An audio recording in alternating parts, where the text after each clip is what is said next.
திருப்பலி முன்னுரை. வாழ்வு தரும் இறை வார்த்தைகள் நிறைந்த இறைவன் மீது நம்பிக்கை வைத்துள்ள உங்கள் அனைவரையும் தவக்காலத்தின் 5ஆம் ஞாயிறு வழிபாட்டில் பங்கேற்கவும் இயேசுவின் புதுமைகளையும் வல்ல செயல்களையும் கண்டு உலகில் நம்பிக்கை நிறைந்தவராக வாழவும் அன்போடு அழைக்கின்றோம். தாவீது மகனே எனக்கு இரங்கும் என்று கூவி அழைத்த பிறவி குருடன் பார்வை பெற்றதும் நம்பிக்கையால்தான். நான் ஆண்டவருடைய ஆடையை தொட்டாலே நலம் பெறுவேன் என்று பெரும்பாடுள்ள பெண் ஆண்டவரின் ஆடையை தொட்டு சுகம் பெற்றதும் நம்பிக்கையில்தான்.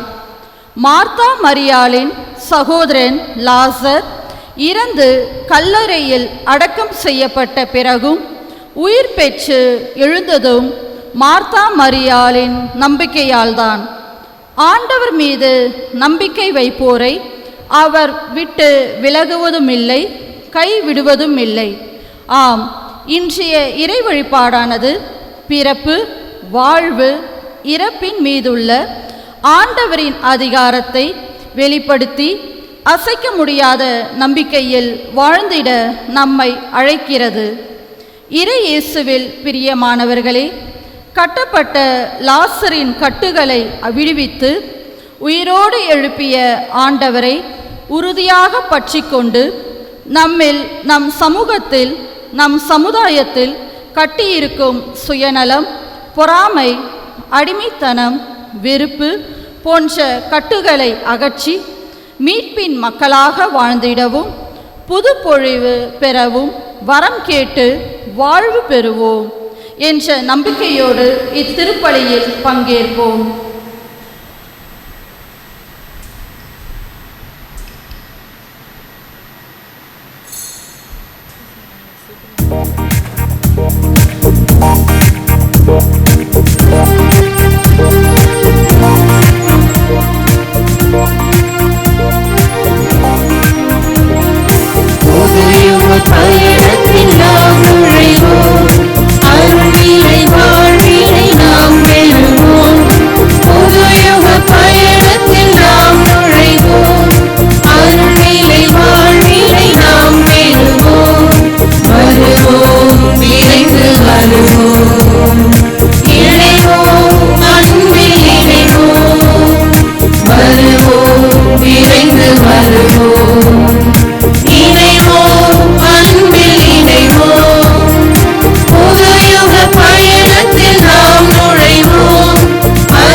இந்த ஞாயிறு காலை திருப்பலியானது கிங்ஸ்லி சார்லஸ், டெய்சி பெர்தலின், Kingsley Charles, Lourdu Mary, Kasthuri, Samuel, Rajammal, Joseph இவர்களின் ஆண்மலை பாற்றிற்காக ஒப்புக் கொடுக்கப்படுகின்றது. தந்தை, மகன், தூய ஆவியாரின் பெயராலே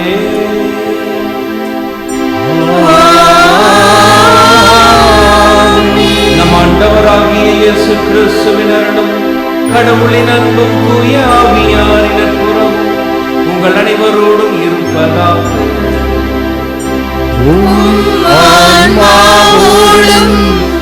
இருப்பதாக. இயேசுவில் பிரியமான சகோதர சகோதரிகளே, கடவுளின் புதிய வாழ்வு அவர் கொடுக்கின்ற அருள் வாழ்வு. அந்த அருள் வாழ்வில் நாம் நிலைத்திருக்கின்ற பொழுது நாம் நிலை வாழ்வை பற்றி கொண்டவர்களாய், இயேசுவின் படிப்பினைகளை நாம் எப்பொழுதும் மனதில் இருத்தியவர்களாய் வாழ்வதற்கு ஆரம்பிப்போம். தவக்காலத்தினுடைய இறுதி வாரத்தில் அடியெடுத்து வைத்திருக்கின்ற நமக்கு இன்றைய இறைவார்த்தை வழிபாடு அருமையான செய்தியை சொல்லுகிறது. நாம் கிறிஸ்துவில் புது வாழ்வை பெற்றுக்கொள்கிறோம். அந்த புதிய வாழ்வு நாம் அனைவரும் எப்பொழுதும் பெற்றுக்கொள்ளுகின்ற அருள் வாழ்வாய், அவர் கொடுக்கின்ற நிலை வாழ்வாய் இருக்க வேண்டும். இயேசுவில் பிரியமானவர்களே, நம்முடைய பாவங்களினால், நம்முடைய பலவீனங்களினால் இந்த அருள் வாழ்வை இழந்தவர்களாக பல சமயங்களில் நம்முடைய தடம் மாறி சென்றிருக்கின்றோம். இயேசுவிடம் மன்னிப்பு கேட்போம். இயேசு கொடுக்கின்ற அந்த புதிய வாழ்வை பெற்றுக்கொள்வதற்கு நம்மில் தடையாக இருக்கின்ற தவறுகள், பாவங்கள், பலவீனங்களை நாம் களைந்து, அந்த கற்களை நாம் தூர எறிந்து, கட்டுகளை அவிழ்த்து நாம் வெளியே வருவதற்கு வரம் கேட்போம். எல்லாம் உள்ள இறைவனிடமும் சகோதர சகோதரிகளே, உங்களிடமும் நான் பாவியனை ஏற்றுக்கொள்கின்றேன். ஏனெனில் என் சிந்தனையாலும் சொல்லாலும் செயலாலும் கடமையை தவறியதாலும் பாவங்கள் பல செய்தேன். என் பாவமே, என் பாவமே, என் பெரும் பாவமே.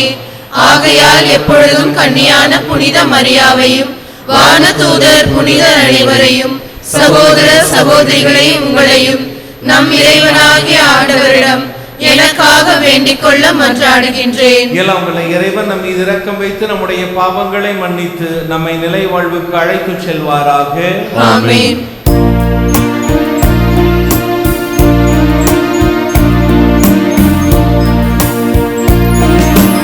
ஆண்டவரே இரக்கமாயிரும். ஆண்டவரே இரக்கமாயிரும். கிறிஸ்துவே இரக்கமாயிரும். கிறிஸ்துவே இரக்கமாயிரும். ஆண்டவரே இரக்கமாயிரும். ஆண்டவரே இரக்கமாயிரும்.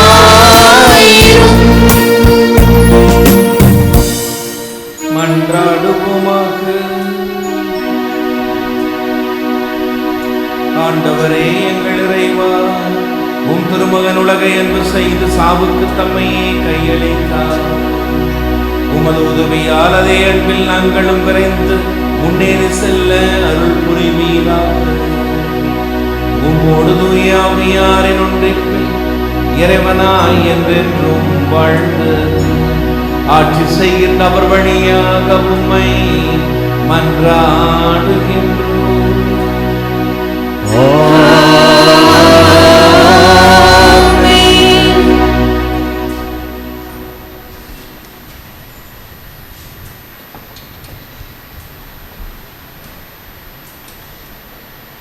முதல் வாசக முன்னுரை.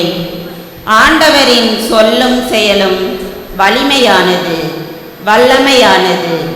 கல்லறையில் காய்ந்து போன எலும்புகளுக்கு சதையும் நரம்பும் இணைத்து தன் மூச்சால் உயிர் கொடுத்து உயிரோடு எழுப்பி இஸ்ரேல் மக்களுக்கு புதுவாழ்வு கொடுத்து அவர்களை சொந்த நாட்டில் குடியமர்த்தி எல்லா அருள் வளங்களாலும் நிரப்பினார் ஆண்டவர் என்பதை தெளிவாக எடுத்துரைக்கும் இன்றைய முதல் வாசகத்திற்கு கவனமுடன் செவிமடுப்போம். என் ஆவியை உங்கள் மீது பொழிவேன், நீங்களும் உயிர் பெறுவீர்கள். இறைவாக்கினர் எசேக்கியேல் நூலிலிருந்து வாசகம். அதிகாரம் 37, இறைவசனங்கள் 12 முதல் 14 முடிய. தலைவராகிய ஆண்டவர் கூறுவது இதுவே: என் மக்களே, இதோ நான் உங்கள் கல்லறைகளை திறக்கப் போகிறேன். உங்களை உங்கள் கல்லறையிலிருந்து மேலே கொண்டு வருவேன். உங்களுக்கு இஸ்ரேல் நாட்டை திருப்பிக் கொடுப்பேன். அப்போது என் மக்களை நான் உங்கள் கல்லறைகளை திறந்து உங்களை அவற்றிலிருந்து வெளிக்கொணர்வையில் நானே ஆண்டவர் என்பதை அறிந்து கொள்வீர்கள். என் ஆவியை உங்கள் மீது பொழிவேன், நீங்களும் உயிர் பெறுவீர்கள். நானும் உங்களை உங்கள் சொந்த நாட்டில் குடியமர்த்துவேன். ஆண்டவராகிய நான் உரைத்தேன், நானே இதை செய்தேன் என அப்போது அறிந்து கொள்வீர்கள் என்கிறார் தலைவராகிய ஆண்டவர். ஆண்டவர் வழங்கும் அருள்வாக்கு. இறைவனுக்கு நன்றி.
இரண்டாம் வாசக முன்னுரை. அழிந்து போகும் உடலின் கவர்ச்சியையும் நம்மை அழித்து கொண்டிருக்கும் ஆசை, கோபம், பாவம், வெறுப்பு, சுயநலன்களை விட்டு விலகுவோம். அப்போது சாவு நம்மை நெருங்காமல் தூய ஆவியார் அருளும் புதுவாழ்வில் என்றும் மகிழ்ந்திருப்போம். ஆண்டவராகிய இயேசு கிறிஸ்து நம்மில் என்றும் வாழ்ந்திட உள்ளத்தையும் உடலையும் தூய்மையாக்கி கொண்டு பாவத்தின் தண்டனையிலிருந்து மீட்கப்பட மக்களாக வாழ்ந்திட அழைக்கும் புனித பவுலடியாரின் வார்த்தைகளுக்கு கவனமுடன் செவிமடுப்போம். இரண்டாம் வாசகம். இறந்த இயேசுவை உயிர்த்தெழச் செய்தவரின் ஆவி உங்களுக்குள் குடிக்கொண்டிருக்கிறார். திருத்தூதர் பவுல் உரோமியருக்கு எழுதிய தூய திருமுகத்திலிருந்து வாசகம். அதிகாரம் 8, இறை வசனங்கள் 8 முதல் 11 முடிய. சகோதர சகோதரிகளே, ஊனியல்புக்கு ஏற்ப வாழ்வோர் கடவுளுக்கு உகந்தவர்களாய் இருக்க முடியாது. ஆனால் கடவுளின் ஆவி உங்களுக்குள் குடிகொண்டிருந்தால் நீங்கள் ஊனியல்பை கொண்டிராமல் ஆவிக்குரிய இயல்பை கொண்டிருப்பீர்கள். கிறிஸ்துவின் ஆவியை கொண்டிராதோர் அவருக்கு உரியோர் அல்ல. பாவத்தின் விளைவாக உங்கள் உடல் செத்ததாயினும் கிறிஸ்து உங்களுக்குள் இருந்தால் நீங்கள் கடவுளுக்கு ஏற்புடையவர்கள் ஆக்கப்படுவீர்கள். அதன் பயனாக தூய ஆவி உங்களுள் உயிராய் இருக்கும். மேலும் இறந்த இயேசுவை உயிர்த்தெழ செய்தவரின் ஆவி உங்களுள் குடிக்கொண்டிருந்தால் கிறிஸ்துவை உயிர்த்தெழ செய்த அவரே உங்களுள் குடிக்கொண்டிருக்கும் தம் ஆவியினாலே சாவுக்குரிய உங்கள் உடல்களையும் உயிர் பெறச் செய்வார். ஆண்டவர் வழங்கும் அருள்வாக்கு. இறைவனுக்கு நன்றி.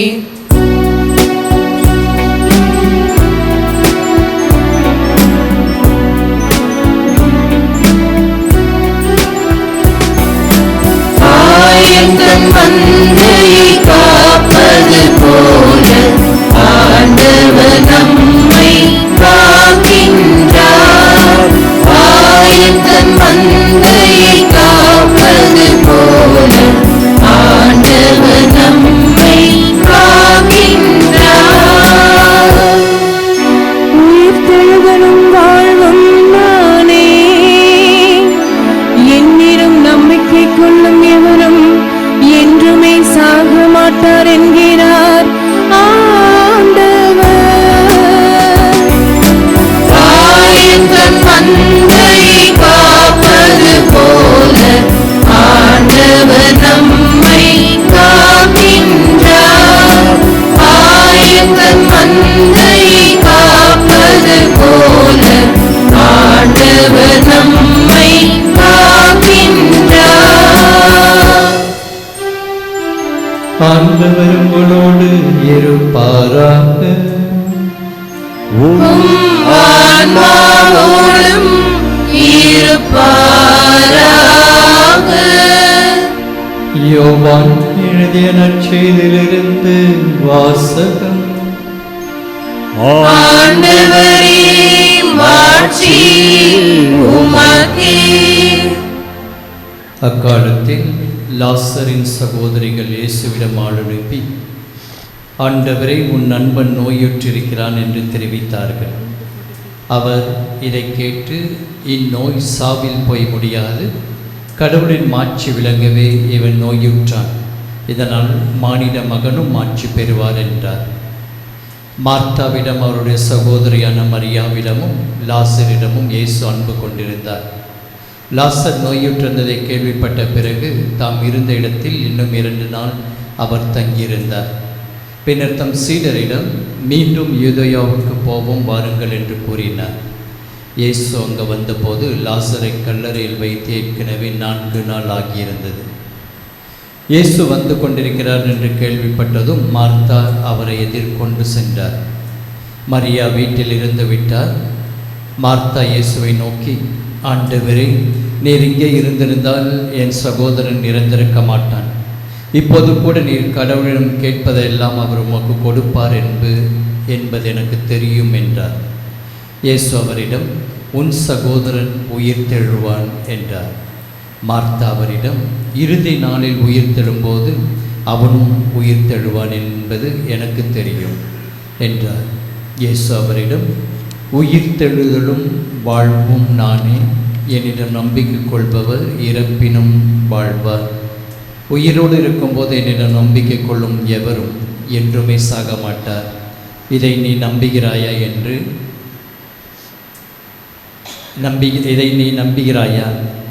என்று கேட்டார். மார்த்தா அவரிடம், ஆம் ஆண்டவரே, நீரை மெஸ்ஸியா, நீரை இறைமகன், நீரை உலகிற்கு வர இருந்தவர் என்று நம்புகிறேன் என்றார். இயேசு உள்ளம் குமுறி கலங்கி அவனை எங்கே வைத்தீர்கள் என்று கேட்டார். அவர்கள் அவரிடம், ஆண்டவரை வந்து பாரும் என்றார்கள். அப்போது இயேசு கண்ணீர் விட்டு அழுதார். அதைக் கண்ட யூதர்கள், பாருங்கள் லாசர் மேல் எவருக்கு எத்துணை அன்பு என்று பேசிக்கொண்டார்கள். ஆனால் அவர்கள் சிலர், பார்வையற்றவருக்கு பார்வையளித்த இவரை சாகாமல் இருக்க செய்ய இயலவில்லையா என்று கேட்டனர். இயேசு மீண்டும் உள்ளம் குமரியவராய் கல்லறைக்கு அருகில் சென்றார். அது ஒரு குகை, அது ஒரு கல் மூடியிருந்தது. கல்லை அகற்றி விடுங்கள் என்றார். இயேசு இறந்து போனவரின் சகோதரியான மார்த்தா அவரிடம், ஆண்டவரே, 4 நாள் ஆயிற்று, நாற்றம் அடிக்குமே என்றார். இயேசு அவரிடம், நீர் நம்பினால் கடவுளின் மாட்சிமையை காண்பாய் என்று நான் உன்னிடம் கூறவில்லையா என்று கேட்டார். அப்போது அவர்கள் கல்லை அகற்றினார்கள். இயேசு அண்ணாந்து பார்த்து, தந்தையே, நீர் என் வேண்டுதலுக்கு செவி சாய்த்ததற்காக உமக்கு நன்றி கூறுகிறேன். நீர் எப்போதும் என் வேண்டுதலுக்கு செவி சாய்க்கிறீர் என்பது எனக்கு தெரியும். எனினும் நீரை என்னை அனுப்பினீர் என்று சூழ்ந்து நிற்கும் இக்கூட்டம் நம்பும் பொருட்டு இப்படி சொன்னேன் என்று கூறினார். இவ்வாறு சொன்ன பின் இயேசு உரக்கும் குரலில், லாசரே, வெளியே வா என்று கூப்பிட்டார். இறந்தவர் உயிரோடு வெளியே வந்தார். அவருடைய கால்களும் கைகளும் துணியால் கட்டப்பட்டிருந்தன. முகத்தில் துணி சுற்றப்பட்டிருந்தது. கட்டுகளை அவிழ்த்து அவனை போக விடுங்கள் என்று இயேசு அவர்களிடம் கூறினார். மரியாவிடம் வந்திருந்த யூதர் பலர் இயேசு செய்ததைக் கண்டு அவரை நம்பினர். இது கிறிஸ்து வழங்கும் நற்செய்தி. கிறிஸ்துவே உமக்கு புகழ். இயேசுவில் பிரியமான சகோதர சகோதரிகளே, புனித வாரம் துவங்குவதற்கு இன்னும் 1 வாரம் இருக்க, நமக்கு இன்றைய நாளிலே கொடுக்கப்பட்ட இறை வார்த்தை வழிபாட்டினுடைய வாசகங்கள் கடவுள் கொடுக்கின்ற அந்த புதிய வாழ்வை பற்றி, கடவுளில் நாம் பெற்றுக்கொள்ளுகின்ற, அதுவும் குறிப்பாக இயேசு தருகின்ற அந்த புதிய வாழ்வை பற்றி நாம் இன்றைய நற்செய்தியில் மிகவும் சிறப்பாக வாசிக்க கேட்டோம். துணை ஜனாதிபதியாக ஜார்ஜ் புஷ் அவர்கள் அமெரிக்காவில் பணியாற்றிக் கொண்டிருந்த பொழுது சோவியத் நாட்டினுடைய தலைவர் ஒருவர் மரணித்து விடுகின்றார். லியோனார்டோ பெர்காவ் என்கின்ற அந்த ஒரு நபர், அவருடைய அந்த அடக்க நிகழ்வுகளுக்கு அமெரிக்காவிலிருந்து இவர் செல்கின்றார்.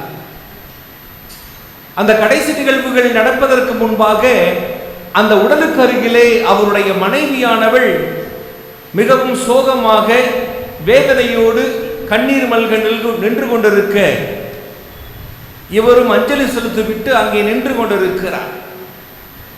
படை வீரர்கள் அந்த கடைசி மரியாதை செய்வதற்காக அந்த கல்லறைக்கு எடுத்துச் செல்ல தயாரிக்கின்ற வேளையிலே அந்த மனைவி செய்த செயல்தான் மிகவும் ஆச்சரியமாயிருந்தது. சோவியத் நாடு ஒரு கம்யூனிச நாடு. அங்கே மதங்களுக்கு, மத சடங்குகளுக்கு இடமில்லை.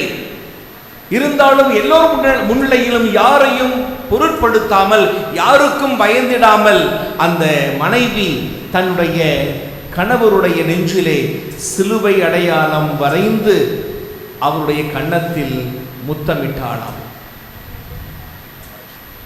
நம்முடைய திருவழிபாட்டு பாடல் ஒன்று இப்படி உண்டு: மேலொரு வாழ்வு உண்டு என்று நாங்கள் மேலெழும் துன்பத்தை மறக்கிறோம். நம் ஒவ்வொருவருக்கும் ஒரு வாழ்வு உண்டு. அது மன்னக வாழ்வோடு மட்டும் முடிந்து விடுவதில்லை, மாறாக இதையும் கடந்து விண்ணக வாழ்வு ஒன்று உண்டு என்கின்ற நம்பிக்கையில் தான் நாம் பயணத்தை மேற்கொண்டிருக்கின்றோம். எனவே அந்த நிலை வாழ்வை, புதிய வாழ்வை நாம் எப்படி பெற்றுக்கொள்வது, எப்படி நாம் தக்க வைத்துக் கொள்வது என்பதைத்தான் இன்றைய இறைவார்த்தை வழிபாடு நமக்கு சொல்கிறது. வெளிநாட்டுக்காரர் ஒருத்தர் புண்ணிய பூமிக்கு பயணம் செய்திருந்தார். மனைவியோடு தன்னுடைய மாமியாரோடு பயணம் செய்து எல்லா இடத்தையும் பார்த்துட்டு கடைசியில் எருசலேமுக்கு வருகின்ற பொழுது அங்கே மாமியார் இறந்து விடுகிறார்கள். ரொம்ப சோகமா போச்சு. உடனே போய் சரி இதை செய்ய வேண்டுமே, காரியங்களை செய்ய வேண்டுமே என்று சொல்லி அந்த ஃபியூனரல் சர்வீஸ் அப்படிங்கிற ஒரு ஆபீஸ் இருக்கும். அங்க போய் அவர் பேசுகின்ற பொழுது அந்த ஆபீசர் சொல்றாரு, சார் எருசலேம்ல நீங்க புதைச்சீங்கன்னா $50, இதையே நீங்க உங்க ஊருக்கு கொண்டு போனீங்கன்னா $5000 ஆகும். என்ன சொல்றீங்க?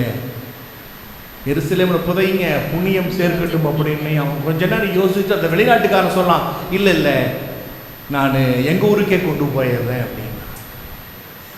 சரி, ஆக வேண்டிய காரியங்களை பார்த்துட்டு அந்த ஆபீசர் கேட்டாரு, உங்க மாமியார் மேல அவ்வளவு பாசமா, உங்க ஊருக்கே கொண்டு போறீங்கன்னு அவன் சொன்னான். அப்படியெல்லாம் இல்லை, நானும் கொஞ்சம் பைபிள் படிச்சிருக்கிறேன்.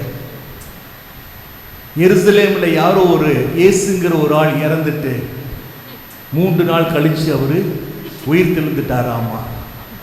அப்படி எங்க மாமியார் எழுந்துடவே கூடாது. அதனால $50 எனக்கு முக்கியமே இல்லை, இந்தாங்க $5000, எங்க ஊருக்கே எங்க மாமியாரை பார்சல் பண்ணிடுங்க அப்படின்னா. இயேசுவில் பிரியமான சகோதர சகோதரிகளே, இயேசுவினுடைய பணி வாழ்க்கையில் நாம் பல காரியங்களை பார்க்கின்றோம். இயற்கை மீது அவருக்கு இருந்த அதிகாரம், நோய்கள் மீது அவருக்கு இருந்த அதிகாரம், இன்னும் உடல் வாதைகள் மீது அவருக்கு இருந்த அதிகாரம், பார்வையற்றவர்கள் மீது இருந்த அதிகாரம் என்று அந்த புதுமைகளை பார்க்கின்ற பொழுது நிறைய புதுமைகளை நாம் வாசிக்கின்றோம். ஆனால் இந்த இறப்பின் மீது கொண்ட அதிகாரத்தை நாம் பார்க்கின்ற பொழுது அங்கு 3 உயிர்ப்புகளை இயேசு தன்னுடைய பணிவாழ்வில் செய்வதாக நாம் வாசிக்கின்றோம். ஒன்று, யாயீருடைய 12 வயது சிறுமி. அவனுடைய அந்த இறப்பின் போது வீட்டிலே அந்த சிறு பிள்ளையானவள் கிடத்தப்பட்டிருக்கிறாள். இயேசு அங்கு வருகிறார். தலீதாகும், சிறுமியே உனக்கு நான் சொல்லுகிறேன் எழுந்திரு என்று சொல்லி இயேசு அந்த இறப்பின் மீது வெற்றி கொண்டவராக உயிர்ப்பை அந்த பெண்ணுக்கு, அந்த சிறுமிக்கு கொடுக்கிறார். இரண்டாவதாக நாம் பார்ப்பது, யார சொல்லுவீங்களா? காலைல 6 மணிக்கு வந்தவங்க சொல்லாதீங்க. இரண்டாவதாக நயீன் பட்டணத்து விதவையினுடைய அந்த மகன், அதை எங்க சந்திக்கிறாரு? பாதி வழியில சந்திக்கிறாரு. அந்த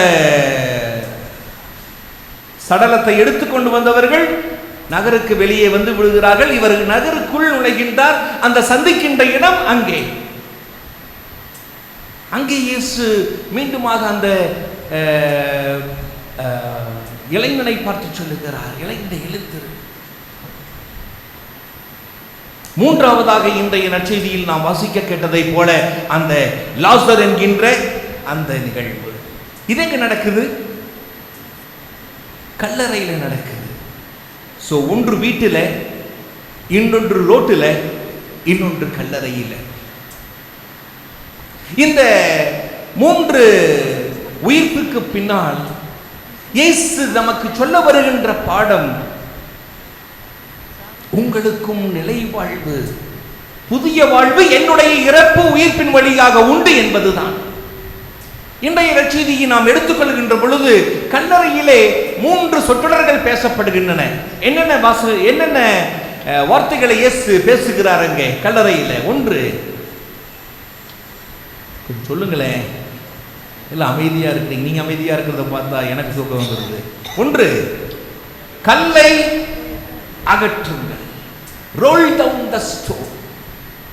இரண்டாவது,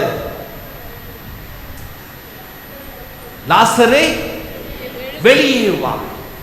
மூணாவது, கட்டுகளை அவிழ்த்து அவனை போக விடுங்கள். மூன்றும் அருமையான இது சிம்பாலிசம். யோவான் நிறைய அடையாளங்களை வைத்து நமக்கு நற்செய்தியை எழுதியிருக்கிறார். கல்லை யார் எடுக்க முடியும்? உள்ளுக்குள்ள இருக்கிற இவன் லாசர் எடுக்க முடியுமா? முடியாது. கல்லை வெளியில் இருக்கின்ற அவர்கள் தான் உருட்டி தள்ளிவிட முடியும். லாசரை வெளியே வா, யார் தான் வெளியே வர முடியும்? இங்க இருக்கிறவங்க வெளியில் இருக்கிறவங்க செய்ய முடியாது. உள்ளே இருக்கின்ற லாசர் தான் வெளியே வர வேண்டும். மூன்றாவதாக, கட்டுகளை அவிழ்த்து போக விடுங்கள்.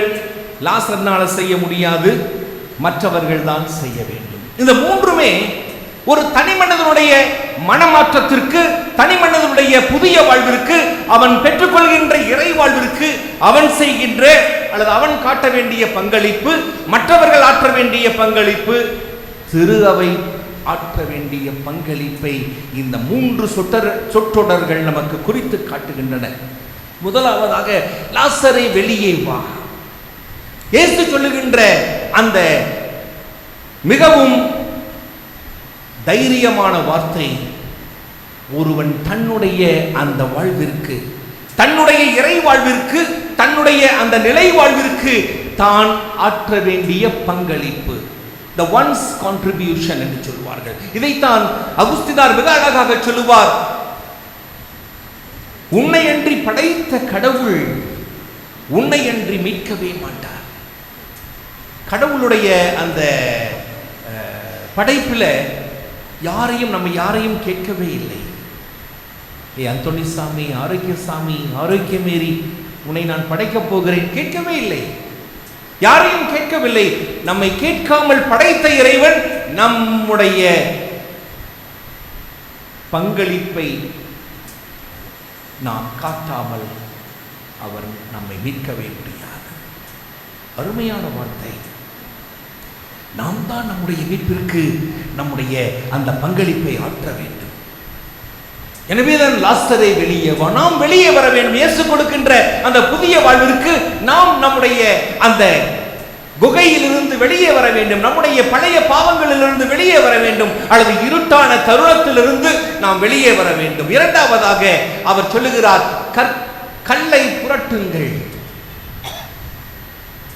ஒரு தனி மனிதனுடைய மனமாற்றத்திற்கும் தனி மனிதனுடைய புது வாழ்விற்கும் ஒருவனுடைய பங்களிப்பு மட்டும் ஆகவே ஆகாது, மற்றவர்களுடைய பங்களிப்பும் தேவை. ஏனென்றால் மனிதன் கூடி வாழ படைக்கப்பட்டவன், அவன் ஒருவன் மற்றவனோடு இணைந்து செல்ல பயணிக்கப்பட்டவன். எனவேதான் குடும்பத்திலே கணவனுடைய அந்த புதிய வாழ்விற்கு, மனமாற்றத்திற்கு மனைவியினுடைய பங்களிப்பு தேவை.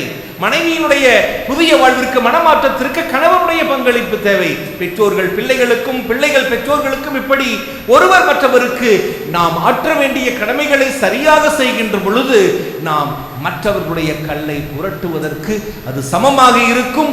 அவர்கள் பெற்றுக்கொள்ளுகின்ற புதிய வாழ்விற்கு அது வழியாகவும் அமையும். கடைசியாக, கட்டுகளை அவிழ்த்து போக விடுங்கள். இது திரு அவை ஒருவருடைய அந்த மனமாற்றத்திற்கு, ஒருவருடைய புது வாழ்விற்கு ஆற்றுகின்ற பங்களிப்பை குறித்து காட்டுகிறது.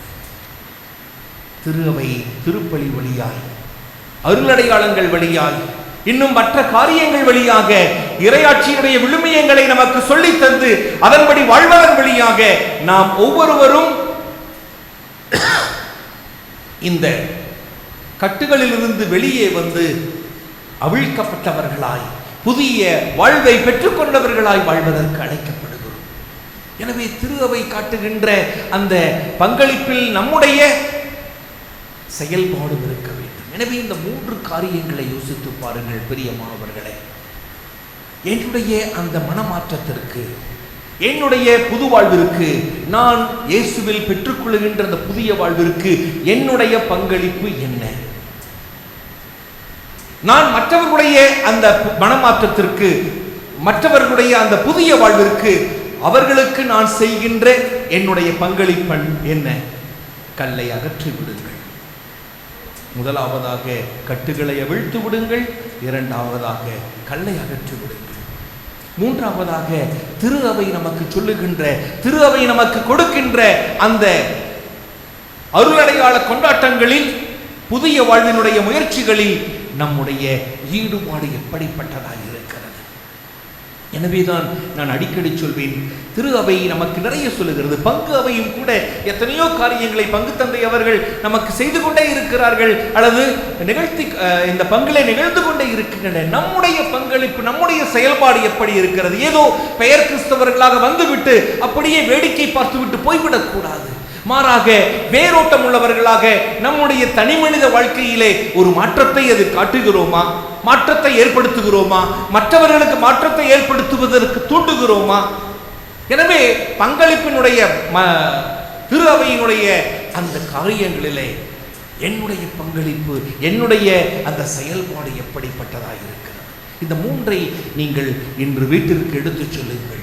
என்னுடைய மனமாற்றத்திற்கும், என்னுடைய புதிய வாழ்விற்கும், நான் இயேசுவில் பெறப்போகின்ற அந்த நிலை வாழ்விற்கும் என்னுடைய பங்களிப்பு, மற்றவர்களுக்கான என்னுடைய பங்களிப்பு, திரு அவையினுடைய பங்களிப்பில் என்னுடைய செயல்பாடு.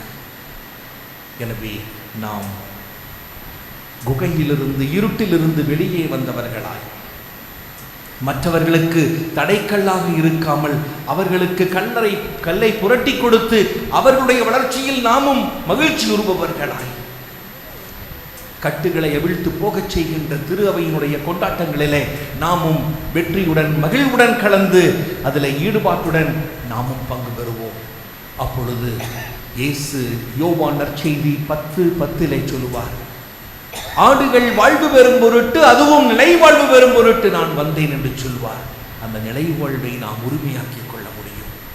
இயேசுவில் பிரியமானவர்களே, லாசருடைய உயிர்ப்பிலே மார்த்தாவினுடைய அந்த விசுவாச அறிக்கை வெளிப்பட்டதைப் போல நாம் பெற்றுக்கொண்ட அந்த புதிய வாழ்விலே நம்முடைய இயேசுவின் மீதான அந்த விசுவாச அறிக்கை நம்மிலே வேரூன்றப்பட்டு நம்முடைய செயல்பாடுகள் ஏதோ மேலோட்டமான நுனிப்புள் மேய்கின்ற செயல்பாடுகளாக இல்லாமல் வேரோட்டம் உள்ள செயல்பாடுகளாக இருந்து நம்முடைய தனிமனித வாழ்விலே ஒரு தாக்கத்தை ஏற்படுத்த வேண்டும். அந்த தாக்கம் மற்றவர்களிலும் தாக்கத்தை ஏற்படுத்தி திரு அவையோடு சேர்ந்து இணைந்து பயணிக்கின்ற எதிர்நோக்கின் திருப்பயணிகளாக நாம் வாழ திருப்பலியில் அருள் வேண்டுவோம். ஆமென்.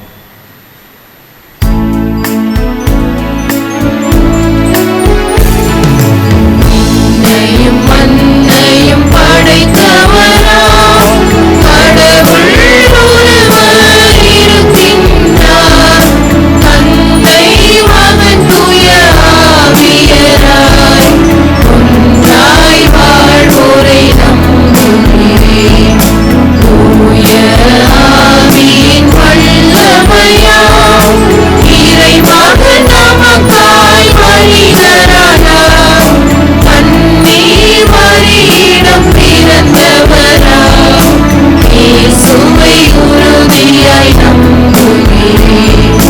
தாத்துவின் ஆட்சியில் பாடுபட்டார். சிலுவையில் இருந்து அடக்கப்பட்டார். 3ஆம் நாளில் உயிர்த்தெழுந்தார். இறப்பின் மீதே வெற்றி கொண்டார். விண்ணகம் வாழும் தந்தையிடம் அரியணை கொண்டு இருக்கின்றார். உலகம் முடியும் காலத்திலே நடுவரை திரும்பவும் வந்திடுவார். தூய ஆவியாரை நம்புகிறேன். பாரினில் அவர் துணை வேண்டுகிறேன். பாவ மன்னிப்பில் தூய்மை பெற்று பரிகார வாழ்வில் நிலைத்திருந்தேன். திரு அவை உரைப்பதை நம்புகிறேன். புனிதர்கள் உறவை நம்புகிறேன். உடலின் உயிர்ப்பை நிலை வாழ்வை உறுதியுடனே நம்புகிறேன்.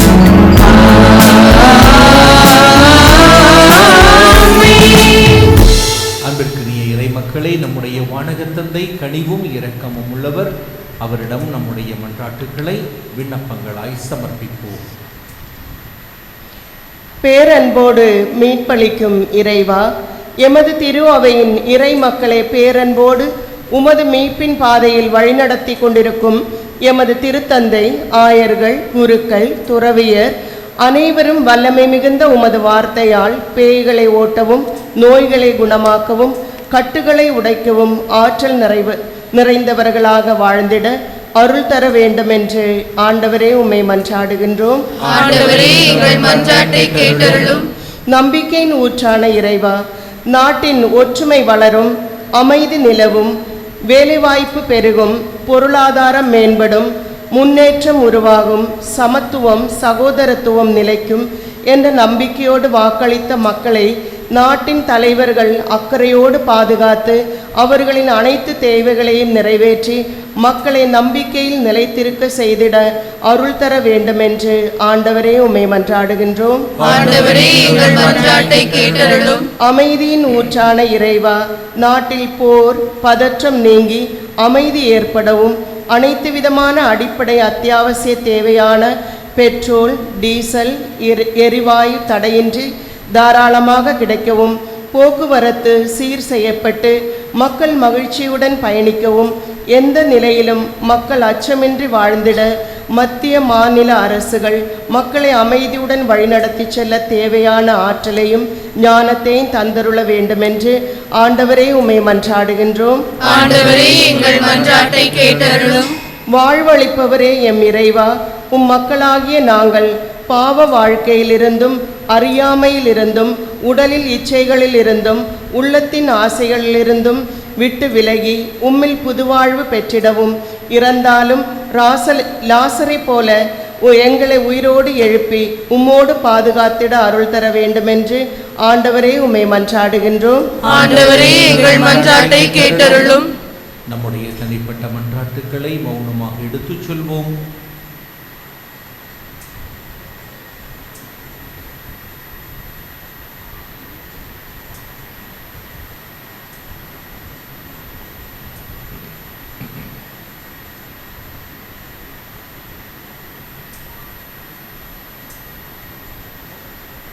இறைவா, ஆழ்ந்த நம்பிக்கையோடும் எதிர்நோக்கோடும் நாங்கள் விரும்பி கேட்ட மன்றாட்டுகளுக்கு நீர் கனிவாய் செவி சாய்த்து இவற்றை எங்கள் ஆண்டவர் கிறிஸ்து வழியாக தர வேண்டும் என்று உம்மை பார்த்து மன்றாடுகின்றோம். ஆமென்.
அன்பிற்கினிய சகோதர சகோதரிகளை, நாம் அனைவரும் ஒன்று சேர்ந்து ஒரே குடும்பமாக ஒப்புக் கொடுக்கின்ற என்னுடையதும் உங்களுடையதுமான இப்பலி எல்லாம் வல்ல இறைவனுக்கு ஏற்புடையதாகும்படி ஜெபியுங்கள். ஆண்டவர் தமது பெயரின் புகழ்ச்சிக்காகவும் மாட்சிக்காகவும் நமது நன்மைக்காகவும் புனித திரு அவை அனைத்தின் நலனுக்காகவும் உமது கையிலிருந்து பலியை ஏற்றுக்கொள்வாராக. எல்லாம் வல்ல இறைவா, கிறிஸ்தவ நம்பிக்கையின் படிப்பினையால் நீர் நிரப்பியுள்ள உம்மடியார்களுக்கும் எங்களுக்கும் செவி சாய்த்தருளும். இப்பலியின் பயனாக இவர்களை புனிதப்படுத்துவீராக. எங்கள் ஆண்டவராகிய கிறிஸ்து வழியாக உம்மை மன்றாடுகின்றோம்.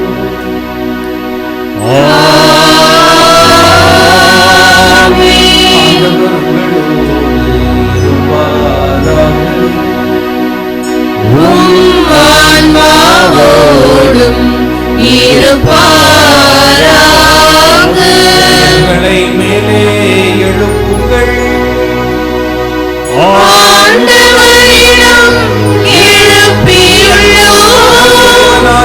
ஆண்டவருக்கு நன்றி கூறுவோம்.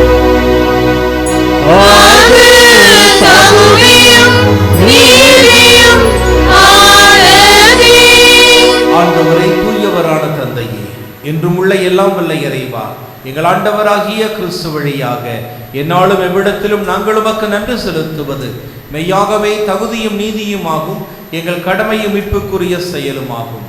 ஏனெனில் மெய்யான மனிதராகிய அவர் தம் நண்பர் லாசருக்காக கண்ணீர் விட்டு அழுதார். என்றும் உள்ள கடவுளாகிய அவர் லாசரை கல்லறையில் நின்று உயிர் பெற்றழ செய்தார். அவரே மனித இனத்தின் மேல் இரக்கம் கொண்டு தூய மறைநிகழ்வுகளால் எங்களை புதிய வாழ்வுக்கு அழைத்துச் செல்கின்றார். அவர் வழியாக மாண்புக்குரிய உம்மை வானதூதர்களின் அணிகள் வழிபடுகின்றன, உம் திருமுனை காலத்திற்கும் அக்களிக்கின்றன. அவர்களோடு எங்கள் குரலை சேர்த்து கொள்ளுமாறு நாங்கள் தாழ்மையுடன் இறைச்சி புகழ்ந்து பாடுவதாவது: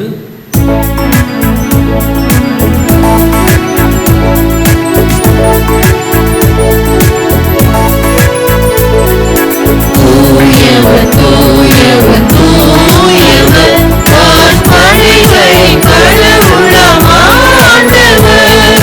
விண்ணகமும் மண்ணகமும் உமது ஆட்சியால் நிறைந்துள்ளன. உன்னதங்களிலே ஓசன்னா, உன்னதங்களிலே ஓசன்னா.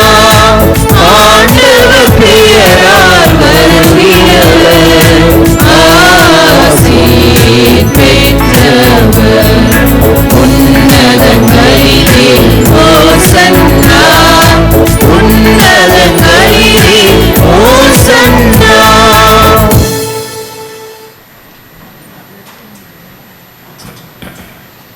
ஆண்டவரே மெய்யாகவே தூயவர், தூய்மை அனைத்துக்கும் ஊற்று. ஆகவே உடைய தூயநல் ஆவியை பொழுது இக்காணிக்கைகளை தூய்மைப்படுத்த உம்மை தாழ்மையுடன் வேண்டுகின்றோம். இவ்வாறு எங்கள் ஆண்டவர் இயேசு கிறிஸ்துவின் உடலும் இரத்தமுமாக எங்களுக்கு வை மாறுபனவாக. அவர் பாடுபட உளம் கனிந்து தம்மை கையளித்த போது அப்பத்தை எடுத்து நன்றி செலுத்தி அதை பிட்டு தம் சீடர்களுக்கு அளித்தவர் கூறியதாவது: அனைவரும் இதிலிருந்து பெற்று உண்ணுங்கள், ஏனெனில் இது உங்களுக்காக கையளிக்கப்படும் என் உடல்.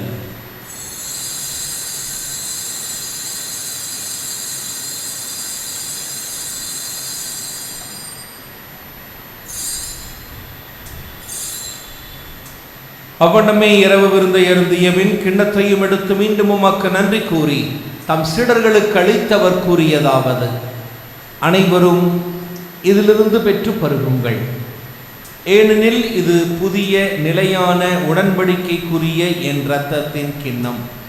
இது பாவ மன்னிப்புக்கென்று உங்களுக்காகவும் பலருக்காகவும் சிந்தப்படும். இதை என் நினைவாக செய்யுங்கள்.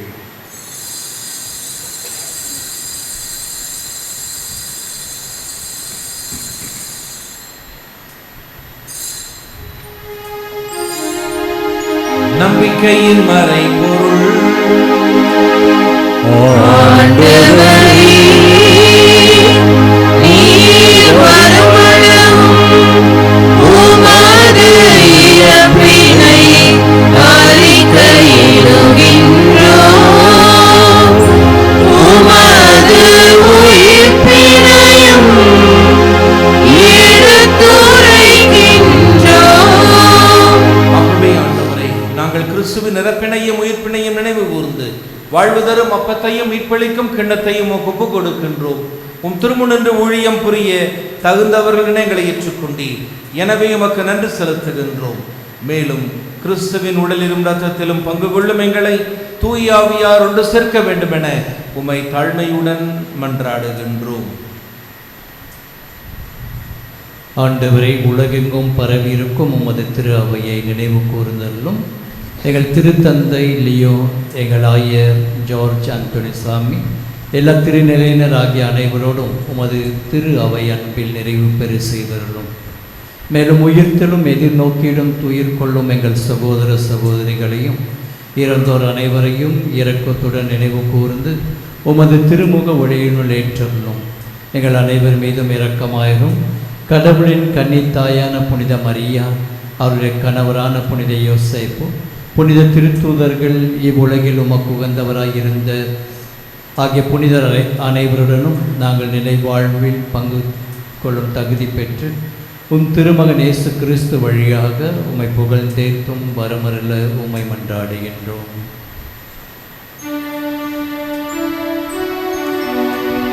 இவர் வழியாக இவரோடு இவரில் எல்லாம் வல்ல இறைவனாகிய தந்தையே, தூய ஆவியாரின் ஒன்றிப்பில் எல்லா புகழும் மாட்சியும் என்றென்றும் உரியதே. ஆமென். ஆமென்.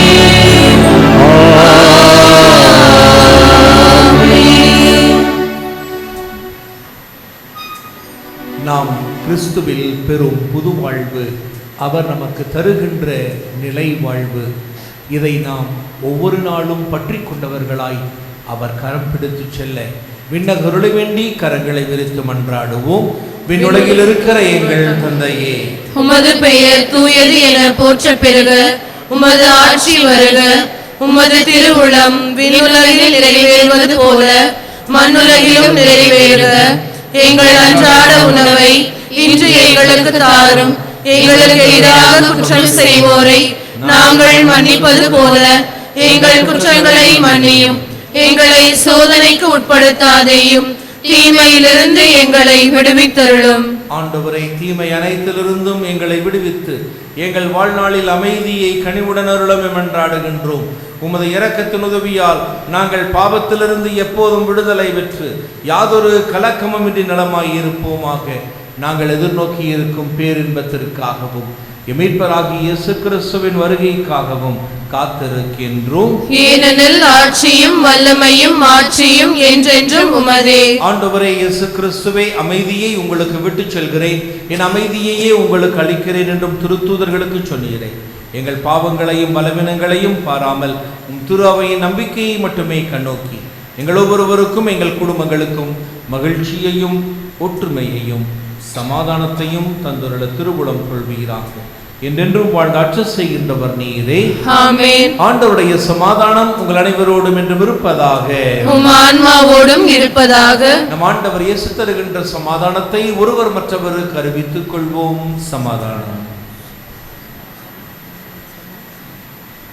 உலகின் பாவங்களை போக்கும் இறைவனின் செம்மறியே, எங்கள் மேல் இரக்கமாயிரும்.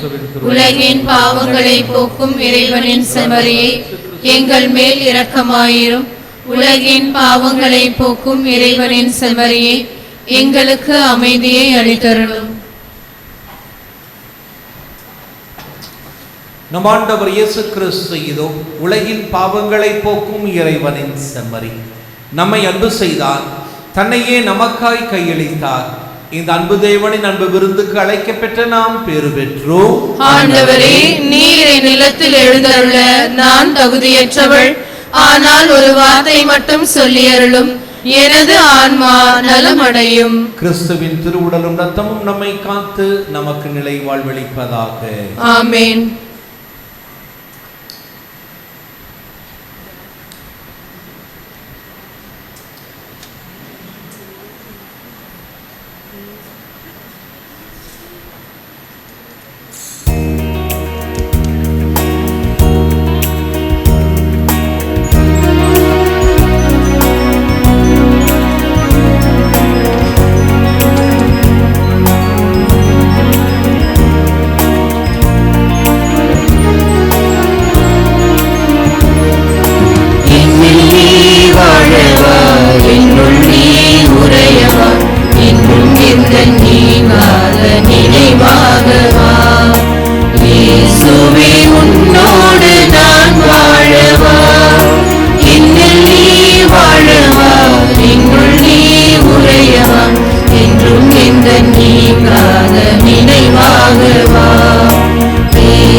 தடுமாறும் வேளை தாயாக வேண்டும், தடுமாறும் வேளை துணையாக வேண்டும்.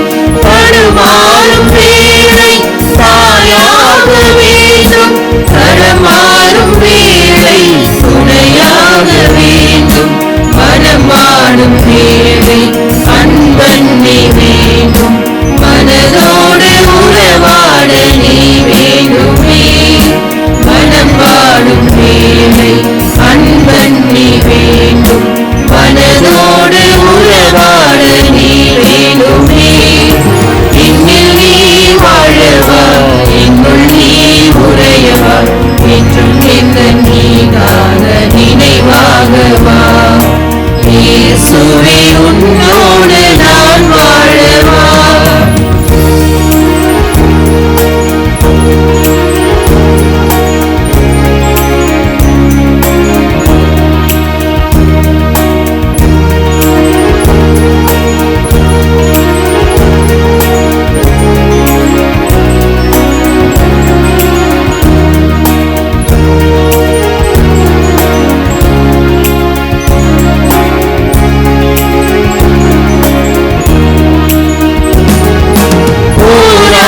நெஞ்சில் துணிவாக வேண்டும், சுமை தாங்கும் வேளை சுகமாக வேண்டும். போராடும் நெஞ்சில் துணிவாக வேண்டும், சுமை தாங்கும் வேளை சுகமாக வேண்டும். பகை சூழும் நிலையில் அன்பாக வேண்டும், அன்பினால் உலகத்தை வென்றிட வேண்டும். பகை சூழும் நிலையில் அன்பாக வேண்டும், அன்பினால் உலகத்தை வென்றிட வேண்டும். என்னில் நீ வாழவா, என்னுள் நீ உறையவா, என்றும் எந்த நீங்காத நினைவாகவா. இயேசுவே உன்னோடு நான் வாழவா, என்னில் நீ வாழவா, என்னுள் நீ உறையவா, என்றும் எந்த நீங்காத நினைவாகவா. இயேசுவே உன்னோடு நான் வாழவா.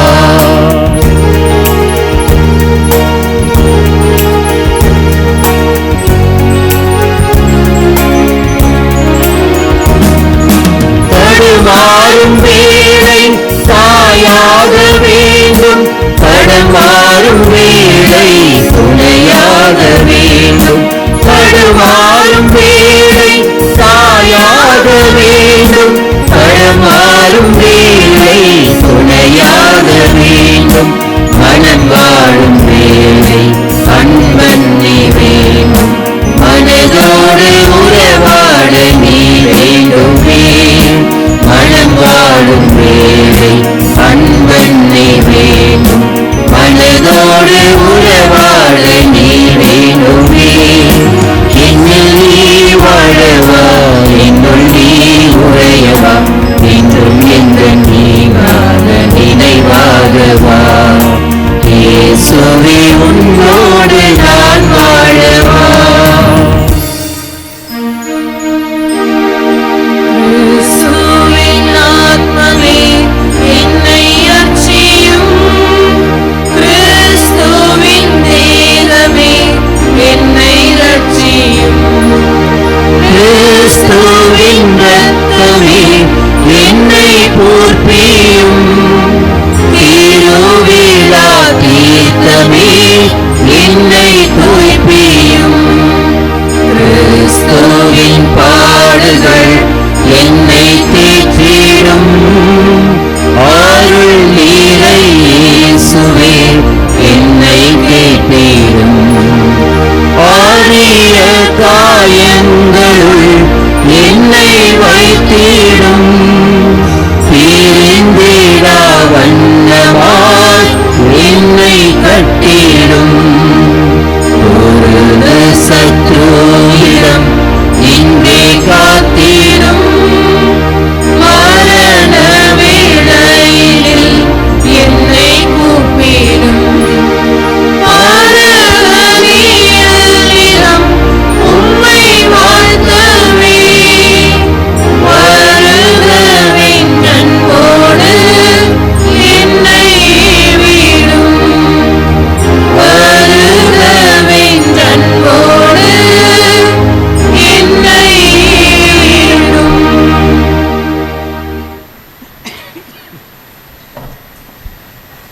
இயேசுவில் பிரியமுள்ள சகோதர சகோதரிகளே, இன்று தவ காலத்தின் 5ஆம் ஞாயிறிலே நாம் அடியெடுத்து வைத்திருக்கின்றோம். இந்த வார புனிதர்கள் மார்ச் மாதம் 25ஆம் தேதி புதன்கிழமை ஆண்டவரின் பிறப்பின் அறிவிப்பு பெருவிழாவை கொண்டாடுகின்றோம். மார்ச் மாதம் 29ஆம் தேதி ஞாயிற்றுக்கிழமை ஆண்டவருடைய பாடுகளின் குருத்து ஞாயிறு. கடந்த வார ஞாயிறு காணிக்கை ரூபாய் 77,290 ரூபாய்.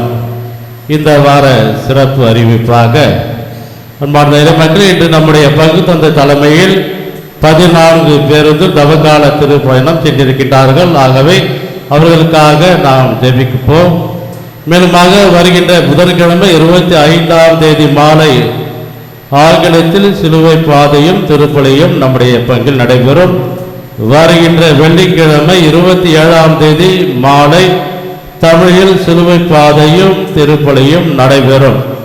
வருகின்ற ஞாயிற்றுக்கிழமை 29ஆம் தேதி குருத்து ஞாயிறு அன்று திருப்பலி நடைபெறும். நேரங்கள் காலை 6:30 மணி அளவில் குருத்தோலை பவனி மற்றும் பாடுகள் ஞாயிறு திருப்பலி நடைபெறும்.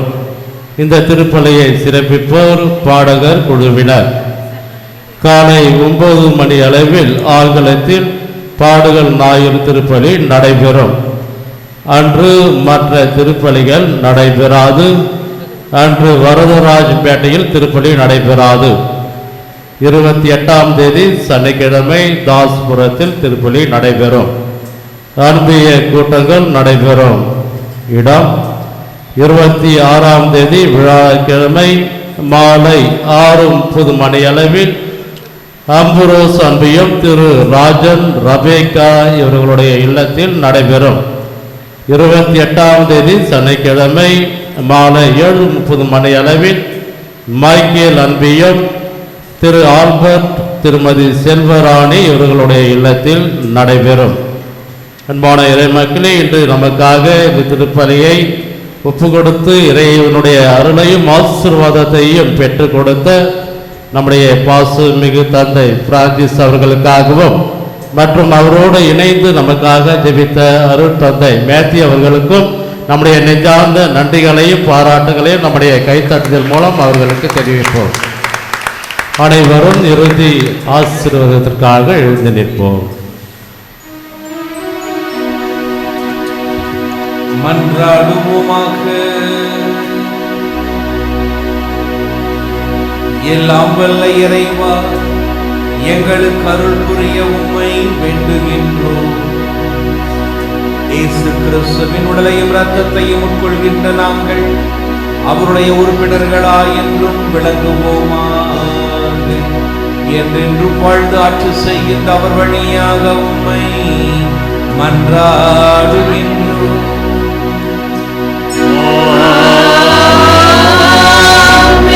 ஆண்டவர்களோடு இருப்பாராக.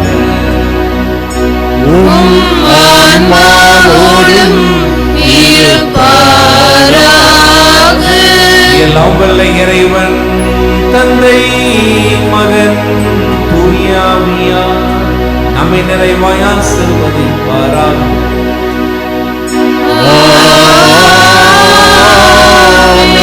இயேசுவில் பெற்றுக்கொண்ட புது வாழ்வில் நாம் நிலைத்திருக்க சென்று வாழுங்கள். திருப்பலி நிறைவேறுகிறது. இறைவனுக்கு நன்றி.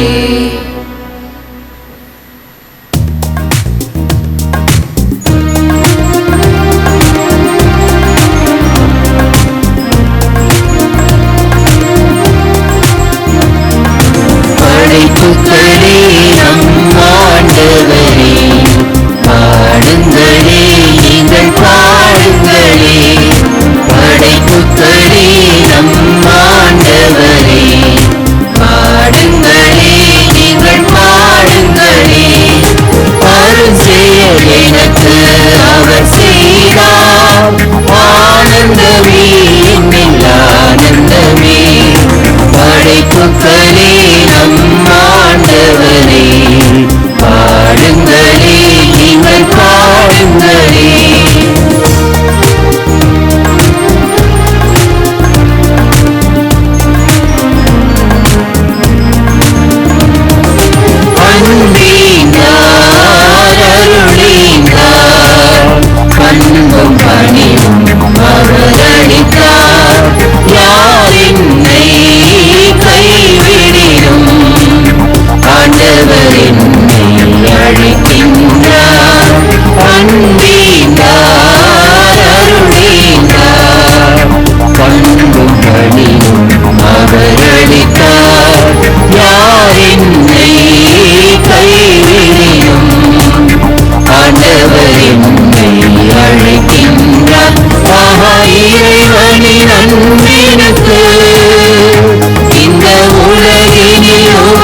உவகையுண்டோ ஆஹா இறைவனின் அன்பினுக்கு இந்த உலகினில் உவகையுண்டோ படைப்புகளே நம் ஆண்டவரே பாடுங்களே நீங்கள் பாடுங்களே